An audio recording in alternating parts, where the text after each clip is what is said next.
Hi, hello! Isang napakamagandang araw na naman po sa inyong lahat at dito po sa ating video ngayon sa Illutronics ay ating gagawa ng proof using simulator ang nakaraan nating topic na Ohm's Law.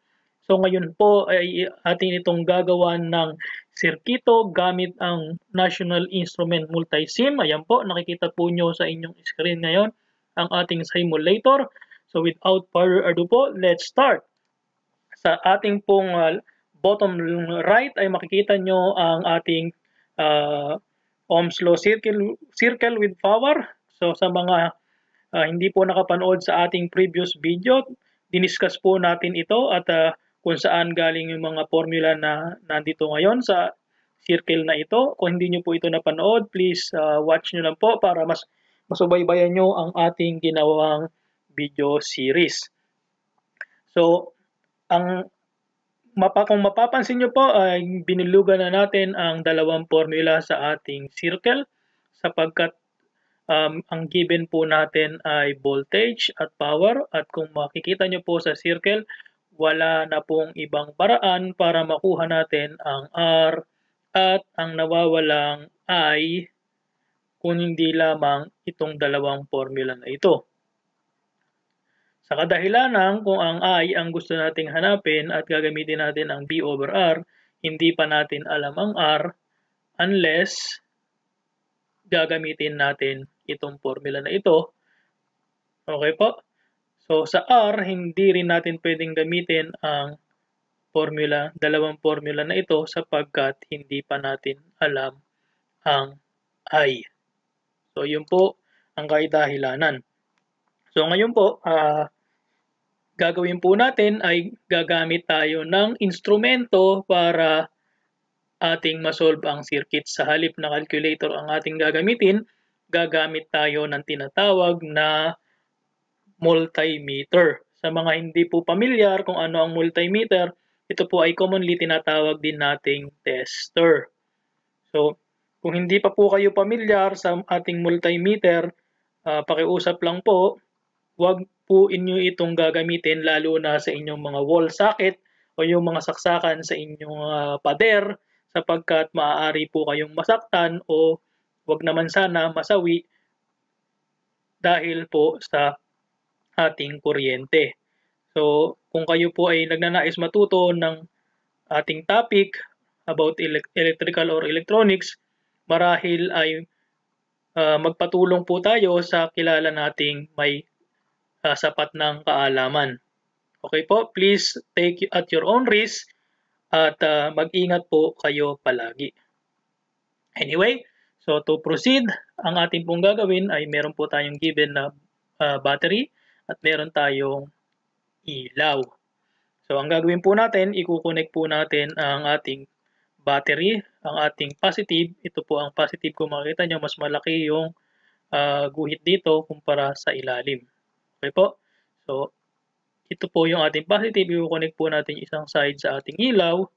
Ganun din yung ating ground. By the way po, yung ground natin ay requirements ng software. Okay po? Kailangan pag magsasimulate po tayo, minimum kailangan may isang ground reference. So, kukonect po natin yung ating ground. At ito po yung ginagawa natin ngayon. Ito po ay equivalent ng wire. Okay? So, kukonect po natin siyang ganyan. Ngayon, ang ating pong circuit ay buo na. Okay po? Makakapag-flow na dito ang ating current. Okay? Magpo-flow siya pong ganyan. So,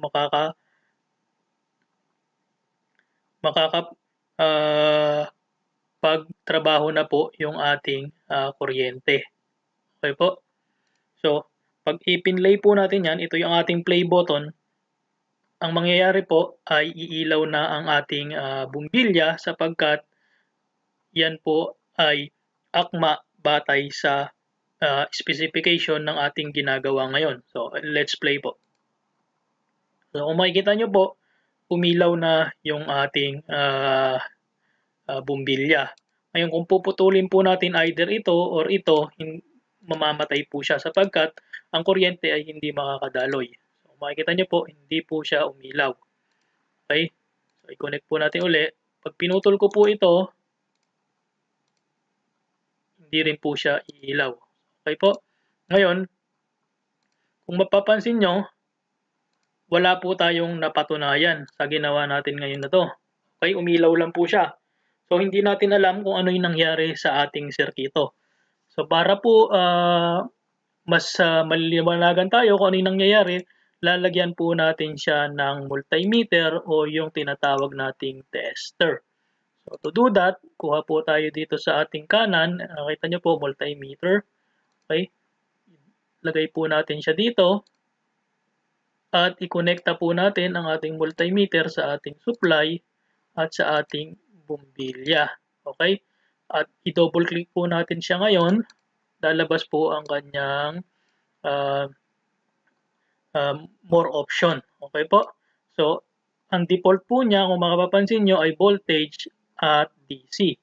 So, ang kailangan po natin, since naka-series ang ating supply at ang ating load, ang kailangan po natin ay current. Okay po? So, current DC. Ngayon, pag pinlay po natin siya, lalabas na po kung ilan ang current. Okay po?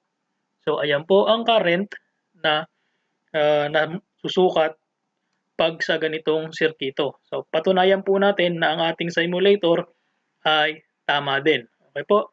Gawan natin ng multi-proof. So, ang sabi po natin, ang current natin ay P over V. Okay po? So, ang ating P ay 10 watts. Given po siya 10 watts over 12 volts. So, kung makikita nyo po siya, indeed 833 milliampere. Okay po? 833.3333333 milliampere. So, nagtutugma po yung ating calculator at yung ating simulator. Now, kung gusto nating i-prove kung yung ating sirkito ay kumukonsumo nga ng power, so ang gagamitin natin ngayon ay stop muna natin sa simulator natin. Ang gagamitin natin ay ang ating wattmeter. So, asan po si wattmeter? Ito po siya. Okay? Gagawin natin, ilalagay natin si wattmeter dito. Purahin muna natin si current sapagkat na para lang mas malinis tingnan since na-prove naman na natin na tugma yung ating Ohm's law. Okay? So, kung mapapansin nyo po, meron tayong I at meron tayong B. So, ang formula natin sa power ay B times I. So, pag mineasure mo ang B at mineasure mo ang I, multiply lang siya ng simulator, lalabas sa screen yung ating tinatawag na power. So, again, sa current, kailangan naka-series supply. Po. Now, sa voltahe, syempre dapat naka-parallel sa supply. So, ayan po. So, kung mapapansin nyo po, yung ating connection may dot. Okay? Ibig sabihin po ng dot ay connected siya. Kung mapapansin nyo po dito, ay hindi po siya, wala po siyang dot. Ibig sabihin, hindi po yan konektado. Okay? Sa mga books po, ang normally meron siyang bump. Nakaganyan siya bump. So, yun po, actually, hindi na masyadong ginagamit ngayon. Let's say, obsolete na siya. Mas madali po kasing gamitin or mas madaling tingnan yung ganitong klaseng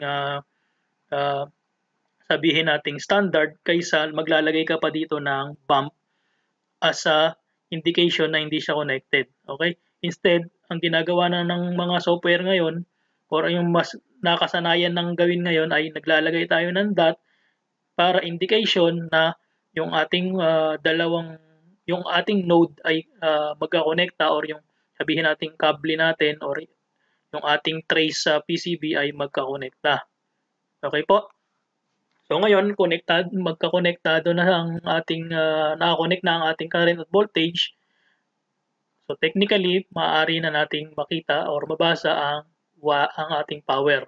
Okay, pag dinouble click po nyo yan, lalabas yung ating screen. So kung makikita nyo, ganun din. Meron tayong voltage at current. So pag pinlay po natin siya, lalabas na dapat kung ilan ang ating power consumption. Okay po? So, indeed, yung ating circuit ay kumukonsumo ng 10 watts. Ayan po siya, 10 watts, 10 watts. Okay po. So, kung matatandaan nyo kanina, i-prove din natin uli, ang ating current ay 833 milliampere. So, kung makikita nyo po yung formula ng ating power, B times I. So, since alam na natin yung ating I, so pwede na natin itong i-multiply sa B. Okay po? I-multiply natin siya sa B, which is 12 volts. Makita nyo po yung ating battery, 12 volts. Okay po? Ayan na siya. So, balik siya sa 10 watts. Okay? 10 watts. Ganun lang po kadali.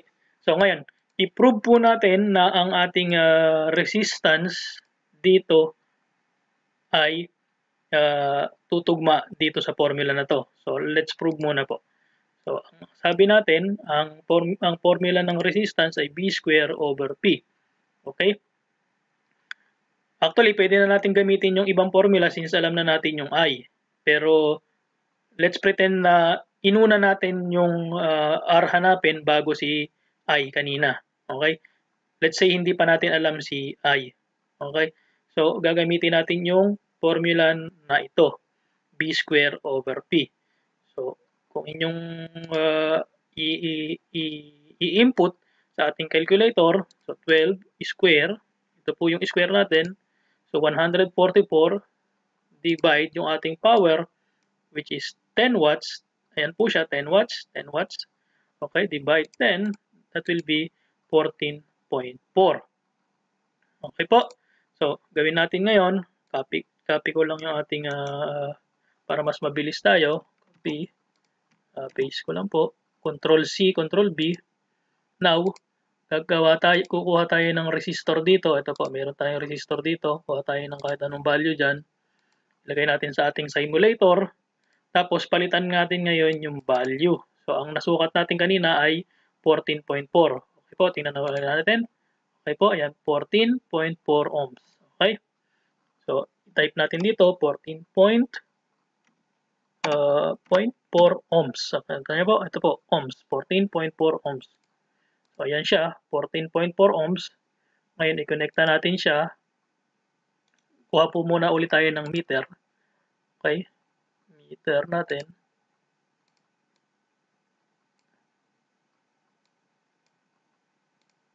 Then, i-connect po natin siya ulit. Okay? Then, i-connect po natin itong muli. Ngayon, pag ito po ay ang nakuha natin kanina, sabi natin, ang ating I ay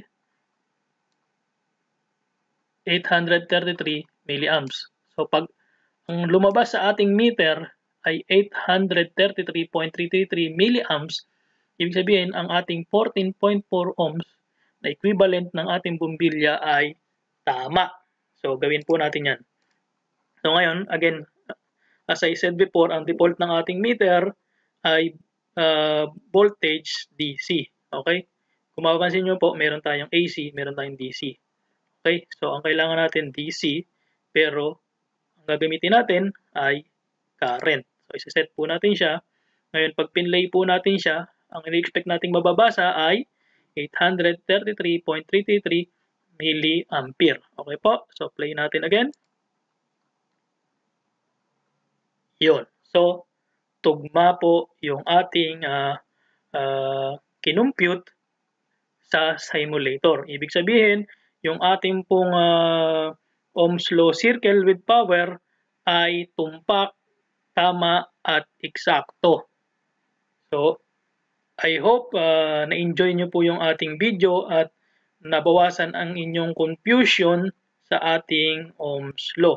Sa mga susunod po nating video ay mas magiging mga komplikado na, kaya kung hindi nyo po ito naiintindihan masyado, paki-ulit-ulit na lang po. At kung kayo po ay may computer, tulad ng inyong lingkod, ay gawin nyo rin po yung ginagawa natin dito. Ang gawin nyo, laruin nyo po at itry nyo pong i-compute sa sarili nyo Halimbawa, palitan nyo po yung inyong supply. Okay po, pwede nyo pong palitan yan, laruin nyo. Tapos, recompute nyo. Then, palitan nyo ang inyong resistance.